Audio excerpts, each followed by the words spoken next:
My name is Luyu. My wife, Jang Nuanuan, and I were childhood sweethearts, betrothed since we were young. In the 3rd year of our marriage, she kept her college crush by her side as an assistant. I demanded that Jang Nuanuan fire him immediately, but she refused. We fell into a cold war. More than half a year later, because my mother was terminally ill and wished to see Jang Nuanuan pregnant with my child before she passed, I approached Jang Nuanuan to reconcile. She thought for a moment and agreed. After a month of diligent effort, Jang Nuanuan was pregnant. Just as my mother was fatting and wanted one last look at Jang Nuanuan's belly, I received the news that she had miscarried after donating blood for her crush. Fortunately, I had another child outside our marriage.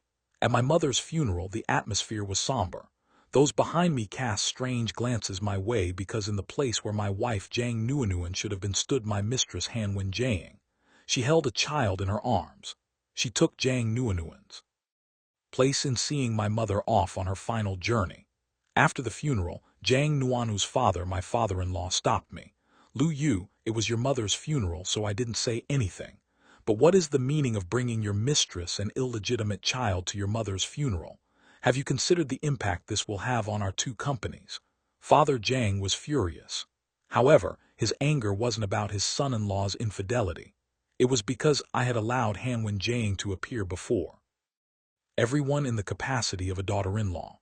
This was undoubtedly a signal to others that the mistress of the Lu family was about to change. I leaned casually against the sofa. "Uncle Jang, I had no choice.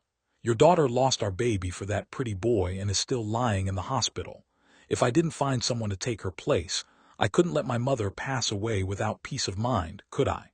Besides, do you think people wouldn't have their opinions even if Jang Nuanuan didn't show up?" Father Jang's face turned ashen and he fell silent for a moment.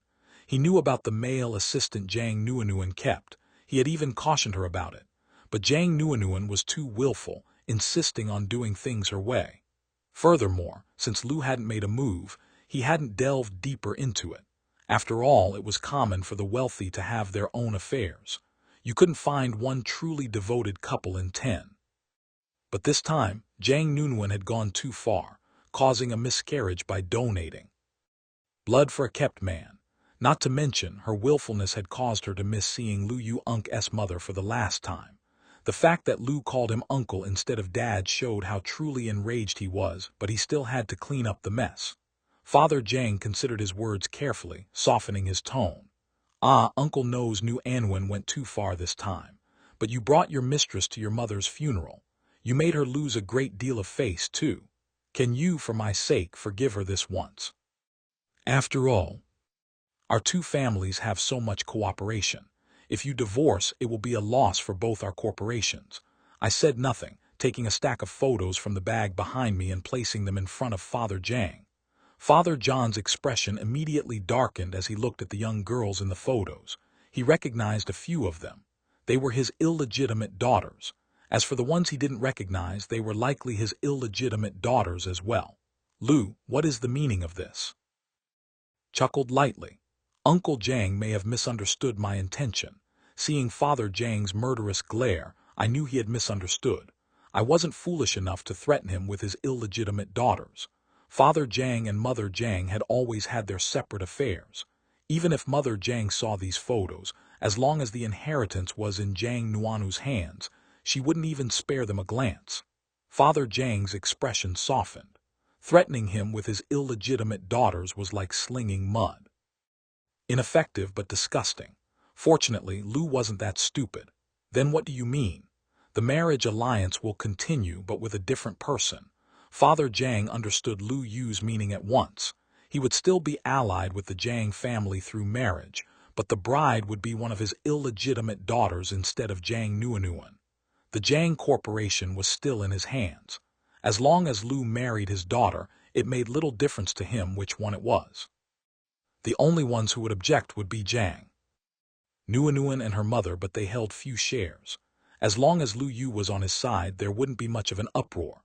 However, considering Lu Yu and Jang Nuan had grown up together, he still had to confirm. "Are you prepared to give up on Nuanuan?" I nodded solemnly. "I've made up my mind." The Lu family's power was comparable to the Jang family's. Their interests were deeply intertwined.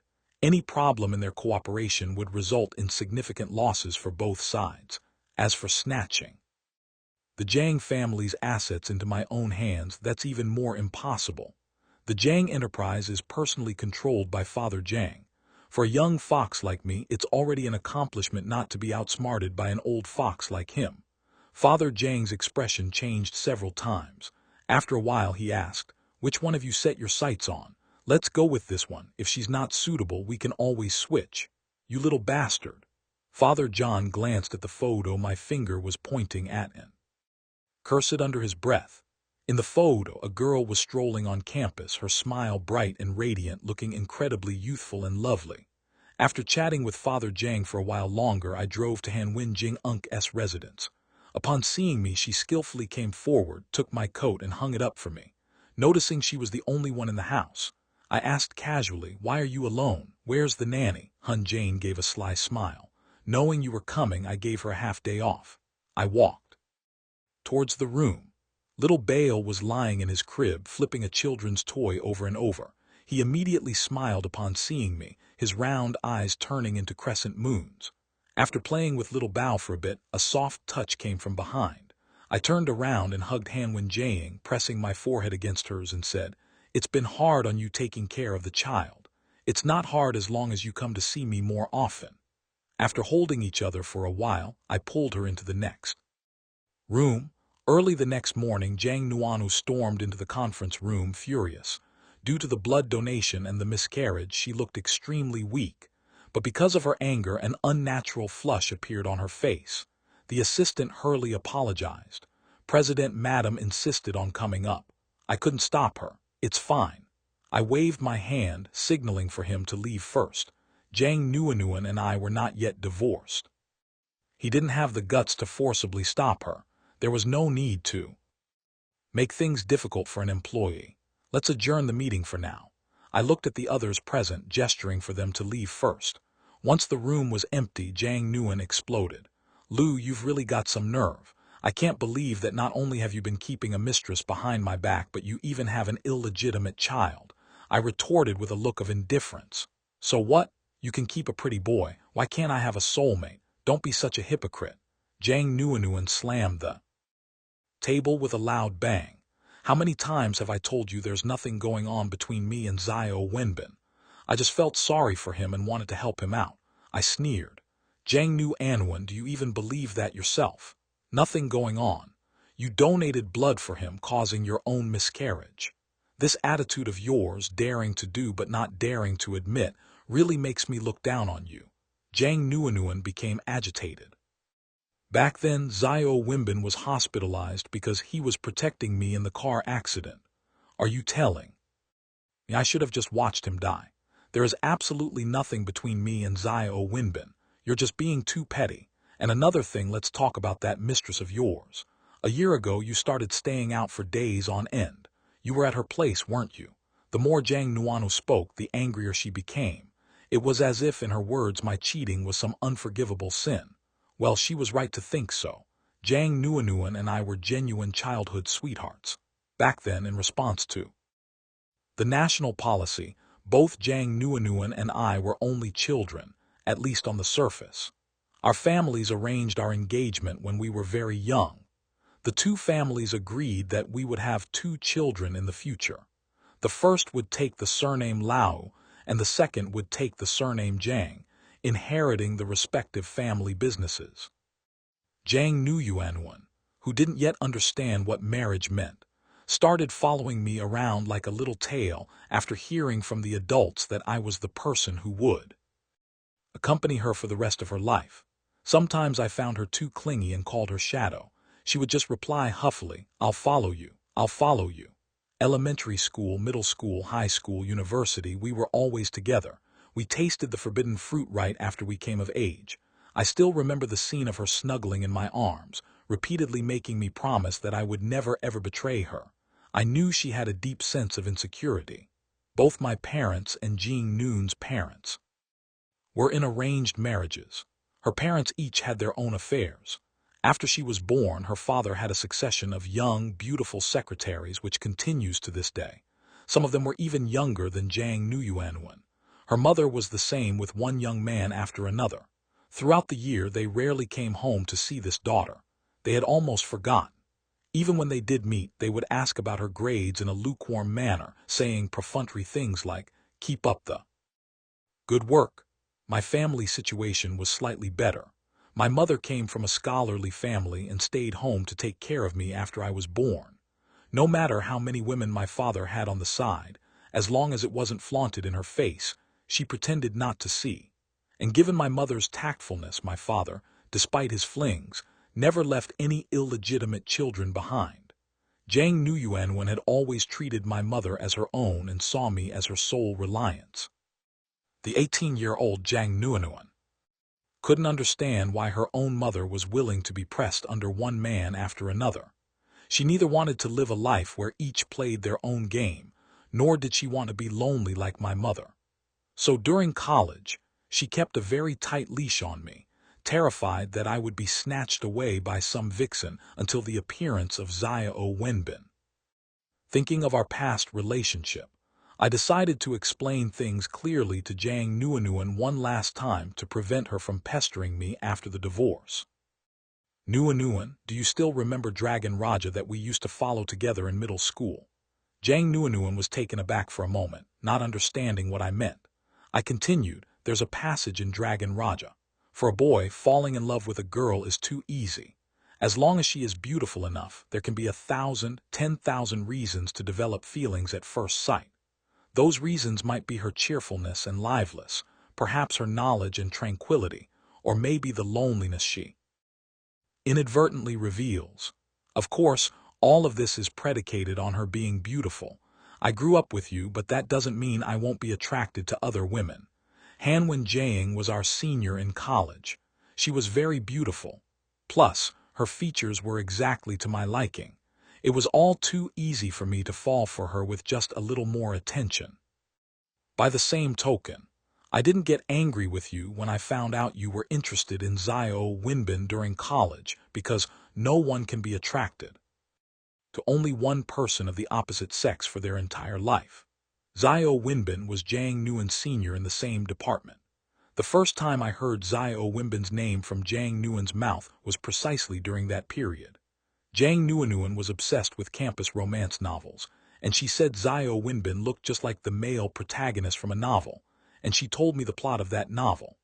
The poor but handsome campus heartthrob falls in love with the rich eyes, but silently hides his feelings to his status. After the rich eyes is hurt by her scumbag childhood sweetheart, the poor heartthrob succeeds in his startup, and they have a flash marriage where he pampers her. The scumbag childhood sweetheart regrets it for the rest of his life. How could I not tell that this girl was hinting at me, wanted me to love her properly, or I would have regrets? At the time, I just patted her head dotingly and didn't tell her that novels are full of lies. Those who succeed in starting a business either have their own connections or marry a capable woman. In modern society, starting from scratch is harder than reaching for the sky. Even if you succeed without a backer, you can't escape the fate of having your success stolen by others. This was originally a small interlude, but later Jang Nuanuan and Yaomei joined the same research group, and his name started coming up more and more from her lips. Things like he came from a backward place, that he was the hope of his entire village. His tuition was earned by his sister through hard work, and he wanted to repay his sister and give her a good life in the future. These were all things Yaomei had told her, which she repeated to me verbatim. What a load of nonsense. If he had time to spout this crap, he'd be better off working 2 more part-time jobs. After a while, I grew tired of it. At the same time, I also realized that Jang Nuanuan felt differently about Yaomei. So I told Jang Nuan, if you like him, you can keep him as a boy toy by your side in the future. From that day on, Jang Nuanuan never mentioned Yaomei's name in my presence again. And during that time, I would occasionally check up on Jang Nuanuan to make sure there was nothing going on between her and Yaomei before I could rest assured. I just didn't expect this guy to show up again after a few years. The first moment I saw him, I knew he wanted to live off Jang Nuanuan. I've said it many times, There's nothing between me and Yaomei. I didn't like him in college, and I don't like him now. I just see that his family's financial situation is poor and want to help him out. Jang Nuanuan explained, her voice shrill as if she had suffered a great injustice. He's a grown man with hands and feet. Is he unable to afford food, or is someone in his family sick and dying that he needs your pity? Forget it. That's not important. I sighed, my tone suddenly becoming serious. After Yaomei joined the Jang group, you took the initiative to place him by your side as an assistant. Jang Nuanuan, I told you to fire him and you refused. I gave you a chance. I cannot care if you have feelings for someone else, but you shouldn't have kept him by your side. Jang Nuanuan's already pale face turned even whiter. Seeing her like this, I suddenly felt a surge of excitement, a desire for revenge welling up inside me. I spoke in a harsh tone. Do you know, when I got together with Hanwen Jang, the very day you rejected me, and that same day I had someone find her. That night I stayed over at her place. Actually, I should thank you. You gave me a reason to cheat with a clear conscience. You bastard. Jang Nuanuan's composure started to crack.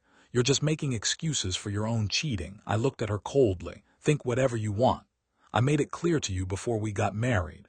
People in our circle face far more temptations than ordinary people. If you couldn't stay faithful, you should have just been honest. As long as you gave birth to a child, we could go our separate ways and still be friends. But look at what you've done. You kept the man you were always talking about in college by your side as an assistant. You had a miscarriage for him and missed seeing my mother one last time, all while insisting on your own innocence. What are you trying to do? Have a best of both worlds? If that's the case, I can only say you're truly shameless. You want to have your cake and eat it too. Jang Nuanuan was completely stunned by my words. After a long pause, she finally spoke again. Fine, I'll fire Yaomei and you send that woman Hanwen Jang away.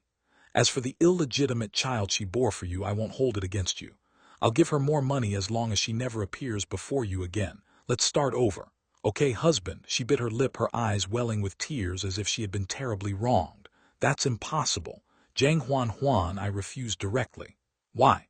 That woman is definitely after your money. Why else would she be willing to be your mistress? Are you really going to choose a who slap? Watch your mouth. Stunned by the slap, Jang Nuanuan clutched her face, her eyes crimson as she stared at me. There was something about Han Jang and me that I had never told anyone. Back in college, my mom was hospitalized once. I saw Han Jang downstairs and secretly followed her up. I discovered that her mother was also a patient here. The difference was my mother was in a VIP room, while her mother was in a crowded hallway receiving and for drip. After asking a doctor about her situation, I learned that Han Jing Unk's mother could only receive conservative treatment because her family hadn't gathered enough money for the surgery. I was younger then and moved by compassion. On impulse, I paid for her surgery fees and made sure she never knew it was me. The day I went to find her recently, I had someone retrieve the payment records for that surgery from the hospital archives. After accepting her gratitude, I proposed to support her long-term. She was a bit surprised but not angry. After a moment's thought, she agreed to my request. In the year we've been together, she has always been incredibly gentle and obedient. She never actively asked me for anything. She took whatever I gave her. In bed, she was different from Jang Nuanuan too. Jang Nuanuan was the conservative type, lying there without moving. Hanwen Jang, on the other hand, could be put into any position. All in all, over this long period, she has secured a certain place in my heart. Hearing Jang Nuanuan curse at her suddenly made me furious. I rubbed the bridge of my nose and said, Jang Nuanuan, don't forget what you've done. I can let everything else go, but don't you forget what you did to my mother. My mom practically raised you. And all she wanted was to see you one last time before she died. And what were you doing? You were having a miscarriage after giving blood for your pretty boy. Are you even human? In truth, my mother passed away with no regrets. A mother's greatest wish is for her son to be happy. Her love for Jang Nuanuan was merely an extension of her love for me. Once she was sure I could live well without Jang Nuanuan, she was at peace. Besides, What was Jang Nuanuan's 3-month belly compared to a grandson who had already been born after seeing little Bao? She passed away with a smile. But one thing is one thing. The reason my mother could pass away peacefully was because I, her son, was capable. I didn't act like some spineless loser, pinning all my hopes on Jang Nuan. If she was unwilling to bear my child, there were plenty of other women in the world who would, but she still deserves to be condemned. My mother was so good to her growing up, and this shameless woman almost caused my mother to die with regrets. She needs to know just how awful she is. Let her feel guilty. At the same time, it will keep her from getting any foolish ideas like going to bother Hanwen Jiang. Still, I can't be too careless. I'll move Hanwen Jiang and little Bao to a new place as soon as I get back and arrange for bodyguards. After speaking with Jang Nuanuan, I didn't care that she wanted to continue to pester me and directly found 2 female employees to drive her out. Subsequently, I found a lawyer to connect with Father Jang about the divorce. With Father J's abilities, it shouldn't be difficult to get Jang Nuanuan to sign the divorce papers. As for whether his family would be torn apart by this, what does that have to do with me? About a week passed and Father Jang came over with the signed divorce agreement. Accompanying him was a woman. Perhaps the word woman is not quite appropriate. Girl would be more suitable. Father J's expression was not good, and there were several scratch marks on his face. It didn't take much to guess they were from Mother J. He gave me a disgruntled look and said, "This is my daughter, Jang Meow Meow. You two should get to know each other." After Father Jang left, I looked at the girl in front of me. According to my investigation, this girl is only 19 years old and just started her freshman year of college this year. She is the most beautiful among Father Zhang's several illegitimate daughters and has never had a boyfriend. Since it was a marriage of convenience anyway, I might as well treat myself a little better. To make her understand her place and prevent her from getting carried away after marriage, I decided to give her a little warning first. I deliberately put on a stern face and said, "Your father should have made it clear to you why he brought you here." Jang Yao nodded, her bright eyes fixed on me as she said, "My father told me you want me to marry you. Don't worry. As long as you marry me, I will be obedient and I'm clean. You can inspect the goods first." Now it was my turn to be a little surprised. This girl was sharp. It seemed that any warning was unnecessary, but I was quite interested in her offer of an inspection. So I didn't stand on ceremony and pulled her upstairs. A few days later, to my surprise, Xiao Wenbin ambushed me on the road. He suddenly appeared while my driver was waiting at a red light. He pounded on the car window, his face bruised. According to the information I received, this guy had been beaten up by Father Zhang's man, who had threatened his life to make Jang Nuanuan sign the divorce papers. I just don't know how this guy still had the guts to come looking for me after being taught a lesson by Father Jang. To be honest, before Jang Nuanuan's miscarriage, I had never taken this person seriously. In our circle, as long as it wasn't flaunted in front of the legal wife, no one would go out of their way to trouble their partner's lover. However, because Xiao Wenbin had caused Jang Nuan's miscarriage, I was a little interested in talking to him. Anyway, this would be his last chance to see me. In the coffee shop, Xiao Wenbin and I sat face to face. After my bodyguards searched him and confirmed that he was not carrying any weapons, I began our conversation. It's not that I was being overly cautious. A friend of mine had recently become obsessed with short stories about doppelgangers, constantly whispering in my ear about how the blade of the other woman was comparable to an imperial weapon, so I've been more sensitive to other women lately. Of course, Han Wing-Jiang didn't count. She was my confidant. As soon as he sat down, he spoke impatiently. "Mr. Liu, I came here to tell you something. Actually, President Jang has always loved you. I was just a tool she used to provoke you." "Oh," I looked at him with a half smile. "Tell me more." A glint flashed in Xiao Wenbin's eyes, and his tone was somewhat excited as he said, "When President Jang asked me to be her assistant, she told me she felt that you were usually too busy with work and rarely communicated with her after marriage. So she wanted to use me to provoke you and get you to pay more attention to her. She also specifically warned me not to have any improper thoughts." I came this time to explain things clearly to you, hoping you can forgive her for her little willfulness. I thought back on Xiao Winbin's words. I was indeed busy with work after we got married. There was even a period when I would just sleep with Jang Nuanuan once I got home and then go straight to bed. This was indeed my failure as a husband, even if I was doing it to gain control of the company as soon as possible. Unlike Jang Nuanuan, who could be casually kicked out of the company by Father Jang after the divorce, it was not an excuse for me to neglect her. But even if Jang Nuanuan had the motives Xiao Winbin described, I couldn't forgive her. There are many ways to solve a problem. She could have talked to me, even argued with me, or thrown a tantrum, and it would have been fine. With over 20 years of history, even if our love had turned into familial affection, I could have tolerated her little tempers.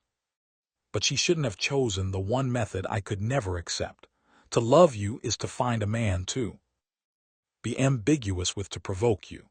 How messed up in the head do you have to be to come up with such a method? And I didn't believe his words either. Before I could speak, Jang Nuanuan rushed in. Brother Lu Xiao Winbin has explained everything to you. You should believe that we are innocent now. Her face was covered in tears and she looked unspeakably haggarded. Brother Lao, it was a name from a long time ago. She had only called me that back in elementary school.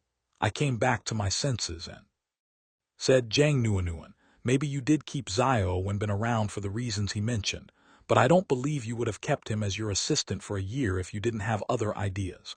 Also, have you ever heard the saying, once suspicion is born, the crime is established, so there's no chance for us? With that, I got up to leave. As I reached the door, a group of police officers rushed in and handcuffed Xiao Winbin. What are you doing? Seeing this, Jang Nuanuan tried to grab the police. Gave my bodyguard a look and he immediately stepped forward, pinning Jang Nuanu's hands behind her back and pushing her onto the table. I walked over to Jang Nuanuan and looked down at her.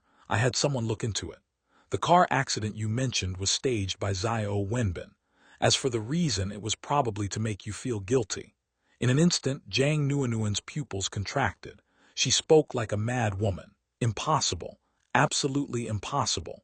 Lu, come back and explain this to me. Hubby. I strode out of the coffee shop. Having done this much, I consider my duty to Jang Nuanuan fulfilled. Then I took out my phone and sent a message to Father Jang. Frownaface Nuanuan hasn't been mentally well lately. It's best to send her abroad to recuperate. As for Xiao Winbin, he had cost my child its life. I wasn't planning on letting him go either. Originally, I had thought of finding a woman with AIDS to seduce him. Once he was infected, I would expose it, making him wish you were dead. I didn't expect the police to find out first that he had staged the car accident. In a while, he'll be discovered to have AIDS in prison. He can count himself lucky. Extra chapter Yung Ya Miao story. I am rich. I'm rich, Mr. Lu. No, hubby is so generous. Looking at the black card in my hand, I kissed it again and again, forcing myself to ignore the sharp pain in my lower body. I took a taxi to an ATM to check the balance. A full 2 million. With so much money, how many designer bags could I buy? No, my mother taught me that when you have money, you should buy a house first to give yourself a safety net. Forget it. I'll buy a car first. Not only is it cool, but I can also be on call whenever hubby wants me. I knew from a young age that I was the daughter of a mistress. Every time my father came to see my mother, she would send me out to play by myself. Unfortunately, as my mother got older, my father came less and less. So, my mother taught me not to be useless like her, only good enough to be a mistress. You get abandoned when you get old. She said I had to find a rich man and successfully secure my position. I was different from her. Even as an illegitimate daughter, the chairman of a John group was still my father. Plus, I was better looking than her. If I ran into a rich heir who wasn't too bright, there was a good chance I could use my father's name as a banner and become the official wife. To increase my chances of success, my mother even taught me all the tricks she had learned over the years for seducing men. When I got to college, I was just about to find some sim to practice on. A huge surprise fell into my lap. My father, the man who hadn't appeared in my life for nearly 10 years, was standing in front of me, saying he wanted to introduce me to a husband. Having not seen him for so many years, I was worried that his sudden appearance meant he wanted to marry me off to some old, ugly man. My heart was filled with fear. But looking at the bodyguards by his side, I didn't dare resist. When I learned that the man was the CEO of a Lu group and was only 28, I was stunned. What's 28? In my socialite group chats, there were girls my age serving 48-year-old men, and that girl would still show off about that old man in the group chat all day. So I listened patiently to my father's explanation. It turned out that a half-sister of mine had been keeping a boy toy, had an abortion to save him, and was then returned. Because of the business partnership between the two families, the other party demanded, and I was lucky enough to be chosen. If I could satisfy him, I could achieve my ultimate dream of becoming a wealthy man's wife. The first time I saw Luyu, my eyes were glued to him. Rich and handsome, wasn't he my dream lover? My last shred of hesitation vanished. There was no way I was letting such a good man fall into the hands of any other sisters. I decided to take a gamble, to go Allen and offer up the only thing of value I possessed, my virginity. After we were done, his words, "You're pretty good," were like the sound of heaven. Taking the money he gave me, I immediately told my mom the good news. We held each other and cried tears of joy. Since I was still 2 years away from the legal marriage age, my mother began imparting to me the techniques she had unsung cherished for many years, vowing to help me keep this man's heart during these 2.5 years. She even selected a battle dress for me. From that day on, whenever I had time, I would go and bond with my husband. Over time, I unexpectedly discovered that this man, 9 years my senior, was surprisingly pure-hearted. When I crawled under his office desk, he actually blushed. Moreover, I found out that he only had one mistress outside, unlike my scumbag father who fooled around everywhere. However, after learning that his mistress had already borne him a son, I felt a sense of crisis again. To ensure my monthly living expenses of $2 million wouldn't be cut off, I tried every possible means to get pregnant with Lu's child. During the pregnancy, I became anxious again, afraid that I might fall out of favor because I couldn't serve him properly. After all, we weren't legally married yet. Some sisters had caught wind of the news and were already making moves on Lu. Even though Lu had his bodyguards drive them away, I couldn't let my guard down. No, I need to find someone to help me. The first person I thought it was my mother. Never mind, she's too old. Pass. The second was my best friend. She and I have different styles of beauty but share the same lofty ideals. I need to go talk to her. I believe if the price is right, it should be enough to break her principles. Besides, her last name isn't Jang, so she can't steal my position as the official wife. I treat you as my best friend and you treat me like a cash cow.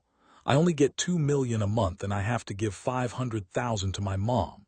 You actually want $500,000 too. Isn't that price gouging? You say it's your first time. Then let my husband try it out for a month first. Ah, hubby is so good. He actually raised my living expenses to $5 million at once. I love you so much, damn it. The first child is a daughter, I must strive to have a son. Finally, thank you sister for your generosity. Han Wing's story, I grew up relying solely on my mother. I finally made it to university, and just as I was about to start working in my 3rd year, life was slowly getting better. Then my mother fell ill, mid-stage cancer, a disease the poor can't afford. During the day I worked part-time jobs to earn a meager income, and at night I had to console my mother, persuading her not to lose hope. The immense pressure left me breathless. Faced with the exorbitant medical bills, I even prepared to sell myself. But the medical expenses were around $3 million, and I couldn't even fetch that price. Just when I was completely drunk, the hospital informed me that a kind-hearted person had paid for the surgery in full and even arranged a hospital room. Overwhelmed by the sudden good news, I cried tears of joy. My mother was saved. I asked the hospital who had helped me, but they refused to tell me. There's no such thing as a free lunch. I knew that well enough. I had a feeling that this benefactor would eventually come to me one day demanding repayment for their kindness, but it didn't matter as long as my mother lived. I waited and waited for almost 7 years. During those 7 years, I remained single for no other reason. I was worried that the benefactor would want my body. By not dating or marrying, I avoided potentially betraying a future partner. Finally, the benefactor arrived, and it turned out to be a junior from my university days. The junior told me that his mother was gravely ill and might not have more than 2 years left. His wife was also involved with someone else, and he begged me to bear him a child. I didn't know if he was telling the truth, but since I had already prepared myself to repay the debt of gratitude, I naturally didn't refuse. My only request was to be able to see the child after it was born. When the junior discovered it was my first time, I saw immense delight in his eyes. He changed his mind and told me that he could fulfill any of my wishes except marriage. He hoped I would stay by his side. I didn't argue. I knew that for wealthy people like him, asking for your opinion isn't really about negotiation. Besides, rather than finding someone else to marry and living in constant fear, it was better to stay with him. At least I could watch my child grow up. After the child was born, he took me to see his mother one last time. The old lady passed away with a smile after seeing the child. Then, as his wife, I accompanied her on her final journey. My feelings were complicated. Later, he moved me into a bigger house and hired nanny to take care of the child. With his permission, I returned to work and started saving the money he gave me because I thought he would eventually grow tired of me and discard me. I needed a plan for my child's and my future. Unexpectedly, I ended up staying with him for a lifetime, so long that I began to think of him as my husband and myself as his wife. During that time, I bore him another son and daughter. When he turned 60, he handed over a vast business empire to our eldest son. It was only at that moment that I truly believed he had loved.